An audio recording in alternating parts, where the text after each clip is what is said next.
Abdullah Jahangir sir ছিলেন, doctor Abdullah Jahangir sir, উনি বলছেন সামান্য কয়টা ভোটের জন্য যদি মণ্ডপে মণ্ডপে ঘুরতে পারে, যারা ঘোরে ও নেতাদের ইমান নেই, ওদের যারা সাপোর্টার তাদের ইমান নেই। আজ যখন জামাত ইসলামের সর্বোচ্চ নেতা যখন তিনি শুভেচ্ছা জ্ঞাপন করলো, সেই শুভেচ্ছার বিপরীতে আবার ওই জামাত ইসলামের আলেমগণ, ওই নেতারা, তারা আবার কি করছে, তারা আবার সাপোর্ট করার জন্যে তারা কোরআন হাদিসের উদ্ধৃতি দিচ্ছে, এমন সব কোরআন হাদিসের উদ্ধৃতি, উদ্ভট উদ্ধৃতি, যার সাথে এর কোনো মিল নাই। আসেন একটু শুনি, দেখেন তো। আজকে যদি হেদায়েত হয় আপনাদের, হইল, না হলে গেল। ফাযাক্কিরিনা মা আনতা মুযাক্কির লাস্তা আলাইহিম বিমুসাইতির। আল্লাহ তার নবীকে ডেকে বলছেন, ও নবী, ও হাবিব, আপনি উপদেশ দিন। আপনি কেবলমাত্র একজন উপদেশদাতা, আপনি শাসক নন। তো আমরা শাসক নয়, আমরা কি? আমরা ওই আল্লাহ রাসূল সাল্লাল্লাহু আলাইহি সাল্লামের পথ পদ্ধতি, নীতি রীতি, আদর্শ, ওইটা আমরা সমাজে বাস্তবায়ন করার লক্ষ্যে আমরা কাজ করছি। আমরা শুধুমাত্র আপনাদেরকে দাওয়াত পৌঁছে, এই দাওয়াতের মাধ্যমে খেলাফত প্রতিষ্ঠা হবে। এই দাওয়াতের মাধ্যমে কি প্রতিষ্ঠা হবে? খেলাফত প্রতিষ্ঠা হবে। আজকে যারা এখানে মুসলমান আছি, আমরা আল্লাহর রসুলের দিনকে মেনে নিয়ে আমরা সবাই মিলে ঐক্যবদ্ধ হয়ে বলি, পবিত্র কোরআন এবং সহিহ হাদিসের আলোকে আমরা জীবন গড়ব। কিসের আলোকে জীবন গড়ব? পবিত্র কোরআন এবং সহিহ হাদিসের আলোকে আমরা জীবন গড়ব। আল্লাহ রাসূল সাল্লাল্লাহু আলাইহি সাল্লাম, সাহাবা কিরামদের দেখানো পথ এবং পদ্ধতি অনুযায়ী আমরা রাষ্ট্র ক্ষমতায় যাব। দেখি তো আমরা এক হতে পারি কিনা। এক তোমার বাতিলের ওই দিনকে মেনে নিয়ে এক প্ল্যাটফর্মে ডাকলে কেউ আসে? গিয়েছে জামাত ইসলামের নেতারা, গিয়েছে আহলে হাদিস আন্দোলনের আমিরের কাছে রাজশাহীতে। বুঝছেন বিষয়টা? জানেন এই ঘটনা? গিয়েছে আমির জামাতের কাছে ভোটের দাওয়াত নিয়ে, যে আপনি আসেন, আমরা সবাই মিলে ঐক্যবদ্ধ হয়ে আমরা ওই দিন কায়েম করি রাষ্ট্রে। উনি তো ওনার মতো বলে দিলেন। সর্বশেষ কথা, একটা কথার ভিতরে বুঝে নেন, তিনি এই কথা বললেন, আল্লাহর রাসূল সাল্লাল্লাহু আলাইহি সাল্লামের তরিকা, দিন বাদ দিয়ে আমি কোনোদিন মানুষের তৈরি করা, ওই আব্রাহাম লিঙ্কনের তৈরি করা মতবাদ, দর্শন কোনোদিন মেনে নিতে পারি? স্পষ্ট কথা, স্পষ্ট কথা।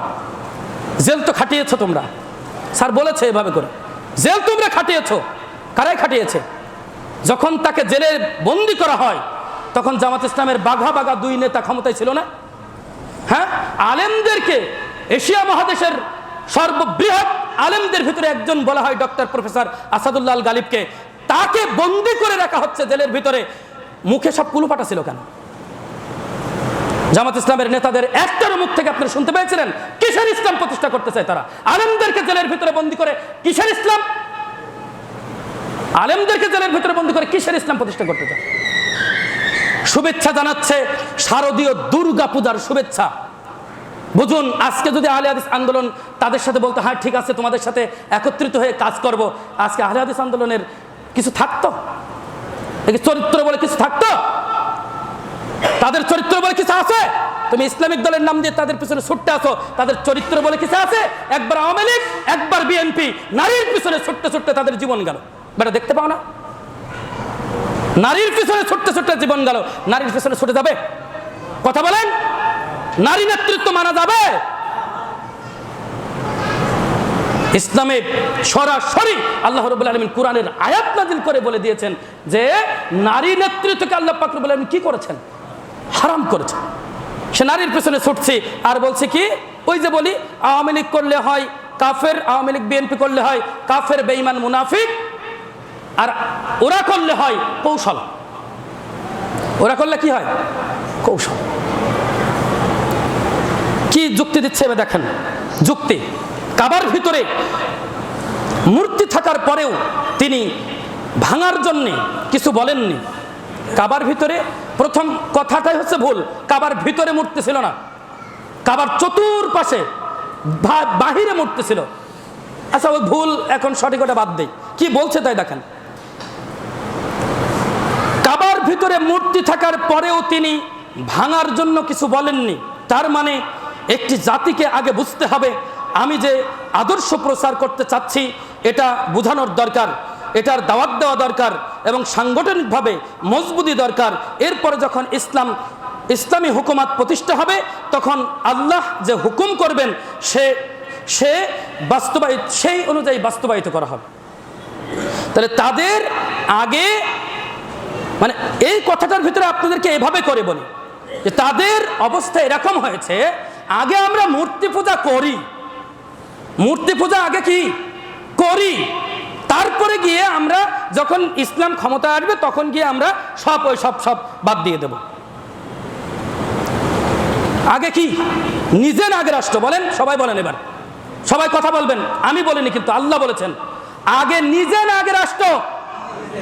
মুখ খোলা আর খোলে না কে? মুখ খোলে না কে? আগে নিজে না আগে রাষ্ট্র? আগে নিজে, কু আনফুসাকুম ওয়া আহলিকুম নার, তুমি নিজে আগে বাঁচো, তুমি নিজে আগে বাঁচো জাহান্নামের আগুন থেকে। আমার নিজের কোনো বাঁচার ইচ্ছা নেই, আমি আগে রাষ্ট্র যাব। এই রকম কৌশল যেই বলছে সেই কি বলছে কৌশল, এটা এই রকম কৌশল কোন নবী রাসূল সাহাবা کرام করেছেন? মুশরিকদের সাথে কোনোদিন এভাবে করে আপোষ করেছেন? কোথার কোন জায়গার যুক্তি কোন জায়গায় দেয়? আল্লাহ রাসূল সাল্লাল্লাহু আলাইহি ওয়াসাল্লাম সর্বপ্রথম যখন ইসলাম তার উপরে যখন ওহী আসে, প্রাথমিক যুগ না, তখন তো তার মানুষজনই নেই। আছে মানুষজন? নেই, কয়েকজন মানুষ। মক্কা থেকে যখন মদিনায় হিজরত করছেন তখন তার সাথে কতজন ছিল? কতজন? 70-80 এর ভিতরে, 70-80 এর ভিতরে। তাহলে কতটুকু মানুষ যাচ্ছে তার সাথে মদিনায় হিজরত করছেন? ওইটা এখন এখানে নিয়ে আসতেছে বাংলাদেশের বুকে মুসলমানের সংখ্যা বেশি না কম? তুমি কার যুক্তি কার ঘাড়ে দিচ্ছ? গোজামিল এরপরে যখন মক্কা থেকে মদিনায় হিজরত করলেন তখনও প্রথম পর্যায়ে মূর্তি কিংবা ভাস্কর্যের বিষয়ে কথা বলছেন না, এটা ডাহা মিথ্যা কথা।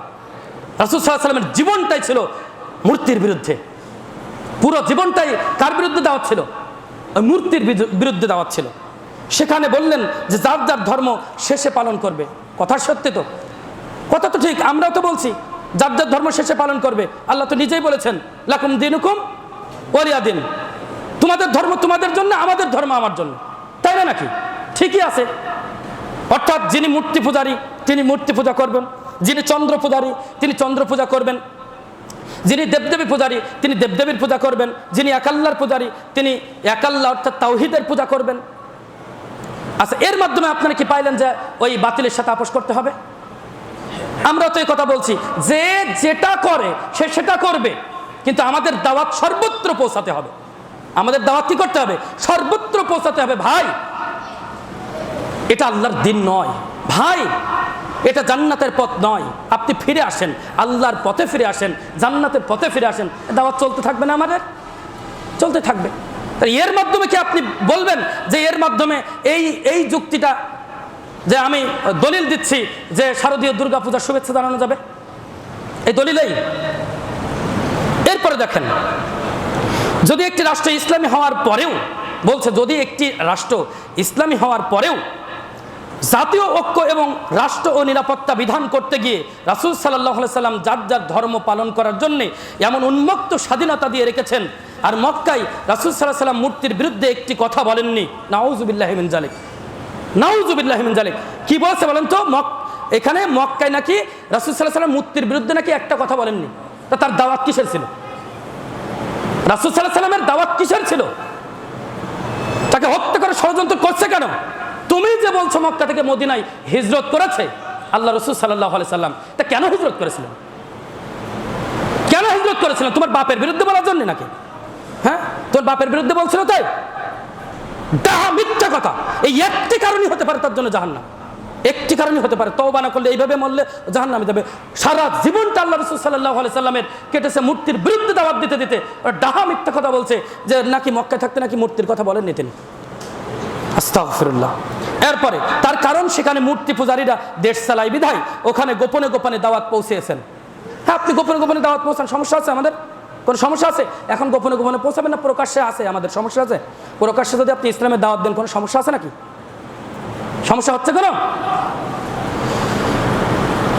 আবু বকর, উমর, উসমান, আলী, তালহা, জুবায়ের এরা আস্তে আস্তে জড়ো হওয়া শুরু করলো তাওহীদে। কিন্তু আল্লাহ কোরআনের আয়াত নাজিল করে দিলেন, হে নবী, মদিনায় আপনি রাষ্ট্রপ্রধান আছেন, কিন্তু কিছু বিষয় আছে, যেমন সূরা তাওবায় এটা মদিনায় অবতীর্ণ আয়াত, যে হে আল্লাহ রসুল, আপনি রাষ্ট্র পরিচালনা করবেন, কিন্তু যারা মূর্তি পূজারী তাদের বিরুদ্ধে তোমরা যেন গালিগালাজ, মানে তোমাদের কেউ যেন গালিগালাজ না করে, তাদের মূর্তিগুলোকে যেন গালিগালাজ না করে, তাহলে তারা ভুলবশত আল্লাহকে গালি দেবে। এটা তো আছেই কোরআনের আয়াত, যে তাদের মূর্তিগুলোকে তোমরা কি করো না, গালি দিও না, গালি দিলে তোমার আল্লাহকে ওরা কি করবে, গালি দিবে।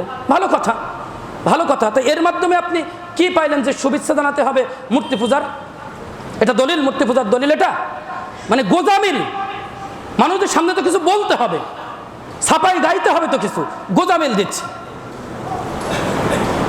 আলহামদুলিল্লাহ, আমরা কেন এটা করব? কারণ আল্লাহ তার নবীকে বলে দিয়েছেন কোনটা করব। মানে মূর্তি পূজারীরা তাদের বিরুদ্ধে, মানে মূর্তি পূজারীদের বিরুদ্ধে তাদের মূর্তিকে নিয়ে গালি দিবেন না। তা আলহামদুলিল্লাহ, আমরা ওটা কেন করব? কারণ আল্লাহ তো নিজেই বলে দিয়েছেন, ফাযাক্কির ইন্নামা আনতা মুযাক্কির লাস্তা আলাইহিম বিমুসাইতির। আপনি কি করেন? উপদেশ দেন, আপনি শাসক নন। তা আমরা উপদেশ দিতে থাকবো, আমরা তো শাসক নয়। শাসক আমরা না, তো আমরা তাদের মূর্তির বিরুদ্ধে গালি দেবো না। গালি দিলেই আমাদের আল্লাহর বিরুদ্ধে তারা গালি দিবে। এটা আমরা কেন করতে দেবো? আমরা শুধু তাদেরকে বুঝাবো যে ভাই, ও পথ ঠিক নয়। এরপরে বলছে যে আল্লাহ আবার বলেন সূরা তাওবা 6 নম্বর আয়াতে, যদি কোনো মুশরিক আপনার কাছে কোরআনের আয়াত শুনতে আসে, তাহলে আপনি তাদেরকে কোরআন শুনিয়ে দিবেন এবং আপনি তাদের নিরাপত্তার সাথে বাড়ি পৌঁছিয়ে দিবেন। ভালো কথা। একজন মুশরিক ব্যক্তি যদি আমার কাছে আসে কোরআন শুনতে, আমি তাকে কোরআন শোনাবো, তাকে নিরাপত্তার সাথে বাড়ি পৌঁছে দেবো। তো এইটা কি দলিল যে মূর্তি পূজার শুভেচ্ছা জ্ঞাপন করতে? এটা কি দলিল? দলিল দেখেন সব। এই ধরনের কথাগুলি যখন আসতে থাকলো, তখন আল্লাহর নবী সাল্লাল্লাহু আলাইহি সাল্লাম সবাইকে নিয়ে একটা ঐক্যবদ্ধ জাতি গড়ে তুললেন, যেন বাহিরের শত্রুরা যখন মদিনা আক্রমণ করে, তখন সমস্ত ধর্ম বর্ণ নির্বিশেষে সবাই মিলে তার প্রতিরোধ গড়ে তুলতে পারে। যেরকম আমাদের বাংলাদেশে মুসলমান, হিন্দু, বৌদ্ধ, খ্রিস্টান সবাই আছে না? তা আমরা তো এক প্ল্যাটফর্মে আছি। আমাদের বাইরের দেশ থেকে কেউ যদি আক্রমণ করতে আসে, তাহলে আমরা সবাই মিলে কি করব? তাদের উপরে ঝাঁপিয়ে পড়বো। এটা তো সিম্পল কথা। তাই বলে এটা কি দলিল আপনি ফিট করতে পারেন যে মূর্তি পূজারীদের শুভেচ্ছা গোপন বিনিময় করা? দলিল দেখেন কি দলিল ওরা দিচ্ছে। সুতরাং বাংলাদেশের প্রেক্ষাপটে আমি মনে করি, উনি মনে করছে, কে মনে করছে? উনি মনে করছে। উনি মনে করার কে? আমি মনে করার কে? কোরআন হাদিস বুঝতে হবে তো সালফে সালিহিনের বুঝ অনুযায়ী। কোরআন হাদিস কাদের বুঝ অনুযায়ী বুঝতে হয়? সালফে সালিহিনের বুঝ অনুযায়ী বুঝতে হবে। আমি কি মনে করলাম কোরআনের আয়াত আর হাদিস দিয়ে আমার কোনো কথার মূল্য আছে? এবার আমি মনে করি যে আজকে বাংলাদেশে শুধু মুসলমান বসবাস করে না, এটা সংখ্যাগরিষ্ঠ দেশ, আর পার্শ্ববর্তী দেশটি অর্থাৎ রাষ্ট্রটি একটি মূর্তি পূজারী সেখানে রয়েছে। এবার অগোছালো কিছু কথা বললো সেখানে, কিরকম আমি একটু উদাহরণস্বরূপ একটু বলি। অথবা মুশরিক আমরা যদি বলি কোরআনের ভাষায়, এরা রয়েছেন,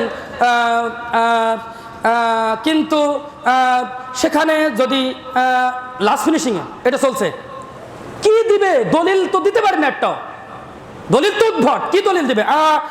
আমরা একটা বিষয় খেয়াল করি, তাহলে আমরা কিছুদিন আগে বাংলাদেশের সর্ববৃহৎ ইসলামী দলের সম্মানিত আমির মূর্তি পূজা উপলক্ষে, মানে পূজা উপলক্ষে, শারদীয় দুর্গা পূজা উপলক্ষে, মানে এইটুকু বলবে, এইটুকু বলতে গিয়ে বেরিয়েছে মোটে না হলেও 10 বারের বেশি। কারণ কি? তার তো দলিল নেই, সে তো নিজে নিজে বানাচ্ছে। ওই যে আমি মনে করি বলেছে না, আমি মনে করি। তো আজকে ইসলামিক দলের নেতারা সব নিজেরাই মনে করে। আজকে ইসলামিক দলের নেতারা সব কি করে? নিজেরাই মনে করে।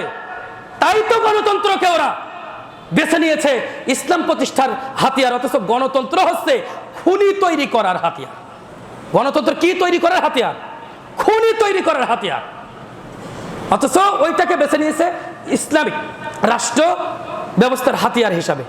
এবার এভাবে করে বলছে যে পূজা উপলক্ষে, শারদীয় দুর্গা পূজা উপলক্ষে যখন তিনি শুভেচ্ছা বাণী দিলেন, আর এরপরে আবার একটা বিষয় চলে গেলেন, এই পর্যন্ত বলে দেশ। এই যে বিষয়গুলো আমি এতক্ষণ ধরে বললাম, পুরো বিষয়টা আমি সুন্দর করে লিখে নিয়ে আসছি তার বক্তব্য শুনে। আপনারা বলেন কোন দলিলটা পেয়েছেন শারদীয় দুর্গা পূজার শুভেচ্ছা জানানো যাবে? এর ভিতরে কোন দলিলটা পেয়েছেন? আছে একটাও নাই তো? তাহলে কিভাবে আমি একজন ইসলামিক দলের প্রধান হয়ে, ইসলামিক দলের নেতা হয়ে, কিভাবে আমি বা আমরা শারদীয় দুর্গা পূজার শুভেচ্ছা জ্ঞাপন করতে পারি? এরপরে বলছে এটা মনে রাখতে হবে, তিনি শুধুমাত্র আমাদের মতো কিংবা আপনার মতো ইমাম সাহেব তিনি নন, তিনি একটি রাজনৈতিক দলের প্রধান ব্যক্তিত্ব। তিনি সমস্ত জাতির নেতৃত্বকে কেন্দ্র করে তার বক্তব্য দিয়েছেন। তাহলে সমস্ত জাতিকে কেন্দ্র করে তার বক্তব্য দিয়েছেন কি? শারদীয় দুর্গা পূজার শুভেচ্ছা। কিসের শুভেচ্ছা জানিয়েছেন? আল্লাহর বিরুদ্ধে, বিপরীতে যারা অন্যের পূজা করছে, উপাসনা করছে, তাদেরকে কি করেছেন? শুভেচ্ছা জানিয়েছেন। এটা ওদের কাছে কিছু মনেই হয় না। ইসলামী দল তোমার কাছে, তাই না? ওটা তাদের কাছে কিছু মনেই হয় না। যখনই আপনি বা আমরা বলা শুরু করেছি, পোস্ট দেওয়া শুরু করেছি, তখনই কি বলছে? এটা হচ্ছে আমাদের কৌশল, এটা আমাদের কি?